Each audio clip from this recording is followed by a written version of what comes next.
G7 शिखर परिषदेत सहभागी होण्यासाठी पंतप्रधान नरेंद्र मोदी कॅनडाला पोहोचले. कॅल्गरी विमानतळावर पंतप्रधानांचं जोरदार स्वागत. भारताच्या दहशतवादाविरोधातील भूमिकेला सायप्रसचा पाठिंबा. दहशतवादाचा सामना करण्यासाठी सामायिक वचनबद्धतेचा संयुक्त घोषणापत्रात पुनरुच्चार. भारत सायप्रस सहकार्याला धोरणात्मक दिशा देण्यासाठी येत्या 5 वर्षात आराखडा विकसित करणार. सायप्रसच्या राष्ट्राध्यक्षांसह घेतलेल्या पत्रकार परिषदेत पंतप्रधानांचं प्रतिपादन.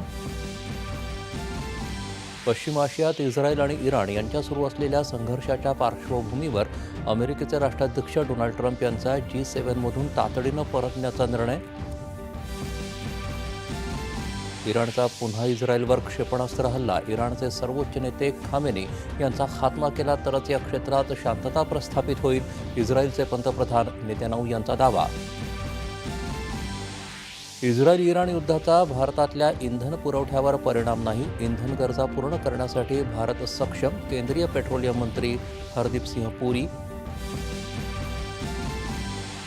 कोणत्याही निधी पुरवठ्याशिवाय दहशतवादी हल्ले शक्य नसल्याचं सांगत FATF म्हणजेच आर्थिक कृती कार्यदलानं केला पहलगाम दहशतवादी हल्ल्याचा निषेध.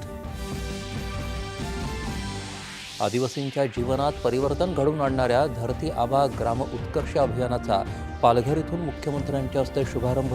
राज्यातील 32 जिल्ह्यांना योजना लागू होणार. आणि ICCकडून महिलांच्या एकदिवसीय क्रिकेट विश्वचषक स्पर्धेच्या तारखांची घोषणा. 30 सप्टेंबर ते 2 नोव्हेंबर या कालावधीत भारत आणि श्रीलंकेत रंगणार सामने. नमस्कार. 8:30च्या बातमीपत्रात मी विनायक